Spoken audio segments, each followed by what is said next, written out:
and welcome to the Friday Focus as we take a look back on a 70-year celebration at Edinburgh Monarch Speedway with the Platinum Jubilee 4s. Joined by Fans Trust member Dave Harley. Dave, thanks very much for joining us. No problem. Scott, I hope you're enjoying your holidays down there in Thomas the Tank Engine land.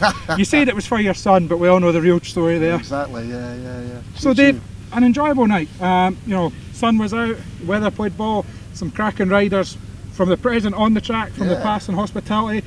Enjoyable for one and all. Yeah, an excellent night. The promotion, everyone put a lot of effort into tonight, and it all worked out really well. As you say, you can't guarantee the weather, but it's fantastic tonight. A really good field, some good close races, and a competitive match. And you mentioned it there. I think when I did the preview for the website, I classed it as an intriguing field. You had your top guys. You knew what you were going to get out of Rory Schlein, Richie Worrell, guys like that. But there were some names further down the line. Willie Lawson back in a competitive fixture. Lassie Fredrickson taking his first rides, I believe, at Armadale. It was good to see some of the new guys, and it's something the Monarchs have always done pretty well, whether it be Scottish Opens or matches like this. We get a taste of something different. Yeah, it's a good balance, as you say. You want something a bit different. You got a night like this, and you want to get people through the door, so you do things a little bit different. And, as you say, see Willie Lawson back on a bike, and his first race, fantastic in his first race. He really should have taken the scalp of Richie Worrell, who was one of the best riders on the night, actually, to be fair. But he knows he can get out the gate as well if he had the machinery underneath him. Who knows? Yeah, exactly. So, and then it was the 1950 Monarchs, as we're classing them, which was Sam Masters, Mark Ress, Mason Campton and Josh Picken that took the victory. And when you look at the scorecard, it was how solid they were that really got through. There was no weak link in that team. Every one of them scoring points. One last all night tells a story. Yeah, it took till heat 15 to get that last. I was actually stood with John and Scott, and they were actually getting quite in it by the end. And as you say, worthy winners. Mason again, picking another win after last night doing so well for us, and Josh with a couple of passes as we know he can. Yeah, I think they were worthy winners on that. I spoke to Josh after the match briefly in the pits, and he was really happy with his night's work. 8 points, he won that last race, and in front, I think his mum and dad are here, his best friend's over there, so you could really tell that's really picked Josh up, and it's good to see, obviously. Tonight was pressure off, it was about looking back at the past, shall we say, but we look ahead to next weekend in a massive KO Cup home and away tie against Berwick, and a fully firing Josh is just what the Monarchs need. Yeah, exactly. Hopefully for some of these guys they've learned some things out of tonight, because next Friday night we need to be on it. That's a really important match. We've got to get going Friday night and set a standard out. We know what happened at Berwick last week, so we need to get on the front foot. Yep, and then we move on to the 1966 Monarchs, who were last in the score chart, led by Scott Nichols, who was very impressive, but a bit an up and down night for Craig Cook. They started the night on fire, and then a fall on his third and a retirement in his last, kind of fell away a little bit. Actually, he was unlucky in his third race, as you say, fell there, but he was probably, if he'd been racing at Armadale recently, he would have won that race. But trying a wee bit too hard in the last corner came off, but hey, he's here trying to win races. That's what we're after. And it's always good to see a legend like Cookie and a GP rider, to attract a GP rider. It really just adds to the calibre of the meeting. The 1983 Monarchs, they were joint second. Rory Schlein and Richie Worrell were the leaders there, and then Lassie Fredrickson, a new name as I mentioned. Hit or miss Lassie, obviously it's a tough track to come through, especially somebody who's used to the Swedish tracks and maybe the Polish tracks and stuff, but he didn't look out of place. First night here, a couple of laps on, looked good early on. He got caught a couple of times, but you need to be here more than once to learn this track, that's for sure, especially guys that are racing on bigger tracks abroad.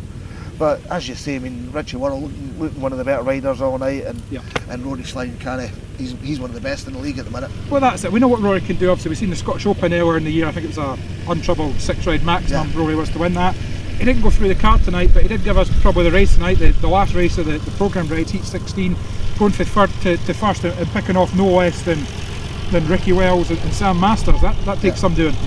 The Craig Cook in the race as well, earlier, so cracker. Yep, and we'll see that race now.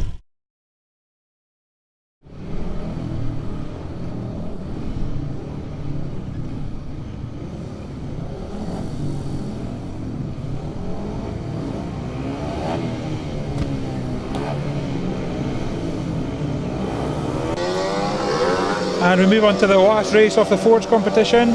Line-up is Masters, Wells, Cook and Schlein. A strong looking line-up here, with Wells needing to win for anyone else to beat the 1950 Monarchs. A tight first bend with Cook getting it all wrong, seeing him fall to the back, and Masters takes the lead. Second place is Wells, chasing the dirt on the outside with Schlein and White on the inside. Schlein looks to go under Wells here, and has he made it stick? No, he hasn't. Schlein gets under Wells there. Fantastic ride by Rory as Cook pulls off at the back and retires. So Masters in front. This will tie up the victory for the 1950 Monarchs, led by Masters tonight. We have Rory Schlein in second and Ricky Wells in third. Into the last lap, Schlein catching on Masters. Sam will need to keep an eye out on his Wolverhampton teammate as he cuts for the inside, and he passes Sam. What a fantastic ride by Rory. Sam will go back round the outside and take the checkered flag. Rory on the inside, and Rory's done it. What a ride by Rory Schlein. Third to first there, as Sam, very frustrated with himself, you can see as he goes over the line. Fantastic ride by the 2018 Scottish Open champion. First place Rory, second place Sam, third place Ricky, and a retiral from Craig Cook. So that brings the end to the 4-team tournament portion of the meeting, and our congratulations to the 1950 Monarchs who take victory.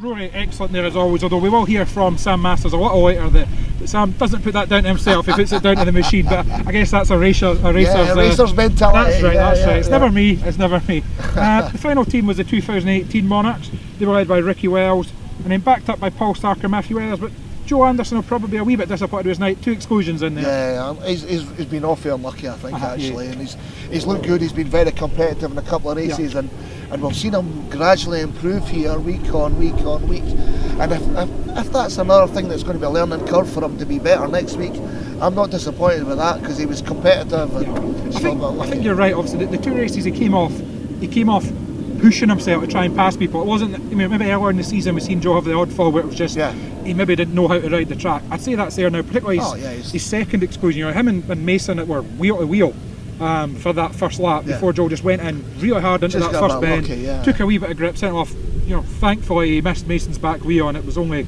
Joe that ended up. Well, again, it was good control in the end from him. He'd realised he was going too hard, put the brakes on a bit, and prevented a big crash, but unfortunately he had to come down. Yeah, so that meant, obviously, to come to the end of the night, final scores were the 1950 Monarchs 30, 1983 Monarchs and 2018 Monarchs 26, and 1966 Monarchs 23. So that led us into the final heat, the Platinum Jubilee heat. Big final. That's it. Top scorers from every team. So the lineup was Sam Masters, Scott Nichols, Richie Worrell and Ricky Wells. Wasn't it great to see Captain Sam back again, leading a Tiger into the first bend and taking the checkered flag? Exactly, yeah. Right from the first bend all the way through. Yeah, never really in doubt beyond that. And I think it's fair to say Sam enjoyed it. I caught up with Sam after he received his trophy. So joined by winner of the Platinum Jubilee Fords event, Sam Masters. Sam, how does it feel to be back and lifting a trophy? Yeah, I didn't even really know that was a final, that last race. So. Maybe if I did, I might not have won. But no, to be honest, I felt pretty bad all night on the bike. But Robbie was telling me a setup, and I was sort of umming and ahhing, and I kept going the opposite way. And then I thought, stuff it, I'll listen to him like I used to, I suppose. And now it was perfect. The last race felt good, and I actually remembered how to ride the track then. And obviously, you mentioned that there, your frustration was clear to see when Rory pipped you on the line in your second last race there, so you were determined that wasn't going to happen again in the final. Yeah, that's weird, but it was just wrong bike setup. Wouldn't allow me, the bike in the second last race when Rory got me, wouldn't allow me to do what I wanted to do, and he just had to ride a good line. He was going to pass me, but we went the opposite way with the bike and for that final, and it was good from the start all the way. And obviously, we're now almost into July now. Your season's kicking on well. You missing us here? Yeah, I am really missing you, to be honest. I've come up and watched once or twice, and I've come to that Scottish Open and now today. So I try and find any time I can to come up and see my Scottish family, and I definitely miss it. And overall, how's your season going? You're doing pretty well for Wolves at the minute. And how's the European stuff going? It's been a tough season for me, really. I started with a broken leg, and to be honest, I haven't really felt so comfortable on the bike all year. I've had a few good meetings and whatever, but it's not been perfect. But we're starting to get going now, and starting to find a little bit of form. I didn't have a very good one on Monday, but that was down to some other things. And but no, I'm starting to feel good on the bike. Poland's been pretty average not but too bad, but not great either. And but I've been doing a bit of practice this week, so hopefully that kicks me on for the rest of the season. And yeah, I'm definitely keen to finish strong, and I feel like I'm getting that way. I bet you one thing you haven't missed is these midges. No, they're annoying the shit out of me. But no, yeah. If that's the only thing that annoys me about this place, I can handle that. Well, thanks very much for speaking to Sam, and always great to see you back. Thanks again, well done on your win tonight. Awesome, thanks mate.